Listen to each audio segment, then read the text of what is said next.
Karolis, sveikinimai iškovojus įspūdingą pergalę čempionate ir sakyk, kokios nuotaikos? Pirmiausia, ačiū labai. Nuotaikos, ką žinau, geras iš tikrųjų.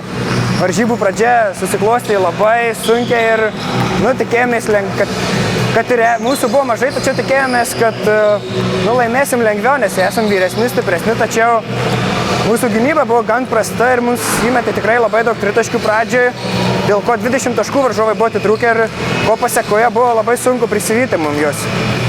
Pirma rungtynių pusė labai prastai pradėjote, tai nusiteikimo stoka ar kitos priežastys? Ne, manau, gynybos ir nesupratimo vieni kitų, kaip sakant, nes kuomet reikėjo lysti pro viršų, lenda pro apačią, kuomet pro apačią, sakau, lysti lenda pro viršų ir varžovai tiesiog įsimetė laisvi tolimus metimus ir juos pataikė. Kaip manai, kada įvyko rungtynių lūžis? Manau, trečiajam galbūt kėlinyje, kuomet prisivėm ir persvėrėm rezultatą. Sakykite, ketvirto kėlinio pabaigoje turėjote persvarą, ar ne, kelių taškų ir sakykite, kas ten įvyko per klausas, jau prarado visus taškus? Aš manau, kad tiesiog nesužaidėme ramiai ir žaidėjai tiesiog turėjau pasimti ir laikyti kamuolį, ko pasekoje visi pradėjo kuo skubiau įsimetinėti, varžovai pradėjo spausti ir praradom kamuolius. Ką minutinės pertraukėlės metu akcentavo treneris prieš lemiamą ataką? Akcentavo, kad prisimti man kamuolį, atiduoti ir žaisti 2 prieš 2. Tačiau šiek tiek aš prisėmiau, tačiau nesigausiu žaisti 2 prieš 2, tačiau pataikė komandos draugas lemiamą metimą ir iškovojom pergalę. Pritrūko viskį raumenukų mums pritrūko raumenukų, pavargom, jau pradėjom nepataikyti, dar turėjom jėgų, tai pataikėm, o paskui jau nuovargis padarė savo, pradėjom pramesti. Atsarginių kusula, kad ir atrodo turim ilgą, bet nelabai lygiaverčiai jie kol kas šiai dienai dar yra. Dėl pritrūkom jėgų, aišku, dar tai turėjo įtakos, kad ir kolegija žaidė be savo kelių lyderių. Na ir gavosi toks trileris. Mums labai tinka tokios rungtynės, va čia tokioj kovoje ir auga meistriškumas. Pirmą rungtynių pusę tikrai įspūdingai rungtyniauti, sakykit, kas vyko antroje rungtynių pusėje, jau prarado rungtynių kontrolę. Trečiam kėliny neužpuolėm prie zoną, nepataikėm tolimesnių metimų, o tokios jau baudos aikštelėje persvaros mes neturim, tai va taip ir gausi, kad mes nepataikėm iš toliau iš vidutinių nuotolių ir jie šiek tiek pabėgo. Paskutinę ketvirtojo kėlinio minutę rodys jau viskas, aišku, kolegija iškovos pergalę, kolegija nutolo, tačiau jūs spurtavote ir prisijote varžovus bei išlyginot rezultatą, ar ne? Sakykite, ko vis tik pritrūko pačiame gale? Pačiame gale biskį pritrūko ir koncentracijos ir aš paėmęs taimautą pasakiau, kur kas stovi ir vienas žaidėjas neišpildė to, kur jis nubėgo į tą kampą, kur turėjo perdavimas ir jo žmogus atėjo į pagalbą ir mes už tai neišmetėm to metimo tokio.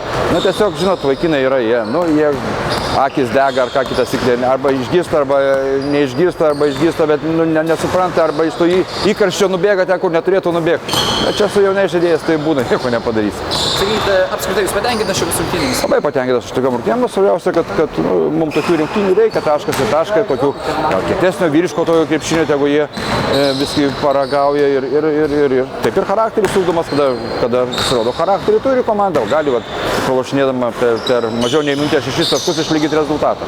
Viskas gerai. Dėkui.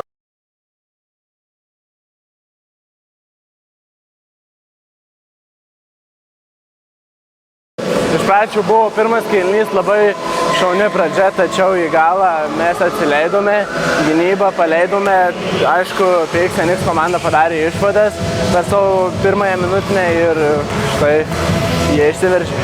Sakykite, koks buvo rungtynių planas ir susitarimas prieš šias rungtynės?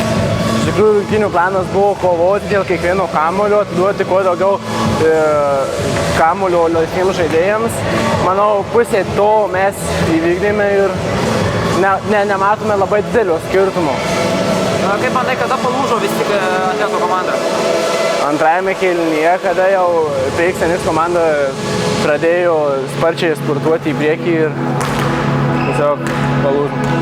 Kaip manai, ko galima pasimokyti ateityje iš tokių rungtynių? Ateityje pasimokyti, kad rasti tą laisvą žmogų ir jam atiduoti kamuolį tinkamu momentu ir nesavanaužiauti. Sunkiai sekėsi čia mum, bet paskui persilaužėm ir gerai, nusiteikėm kovai. Ir labiausia gaila mums traumuotų žaidėjų, nes dabar jau aišku ilgam iškritau, nes lūžis atviras. Tai mums labiausia dėl to gaila, kad jisai iškritau.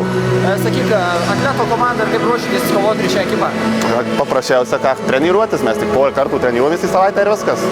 Mes visi dirbantys, nelabai turim. O koks būtent buvo praėjusios rungtynių prieš šias varžybas? Šiaip laimėti kuo daug didesnį skirtumą mums, bet rezultatas, nu, daugiau norėjom, bet yra kaip yra. Užtenka. PXNX komanda kol kas nepralaimi ir sakyk, kur tas lypi pergalių receptas? Nežinau, visi ištroškė pergalių.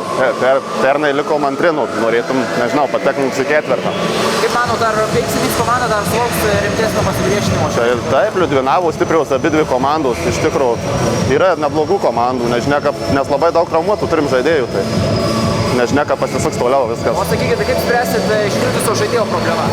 Nežinau, bandysim kažką kviestis, dar turim atsarginių tokių žaidėjų aukštesnių, tai gal juos kviesim, nes Valiukas ir iškritęs, išrikiuotės, tai kažką bandysim, treniruosimės, be jų toliau dirbsim savo darbą.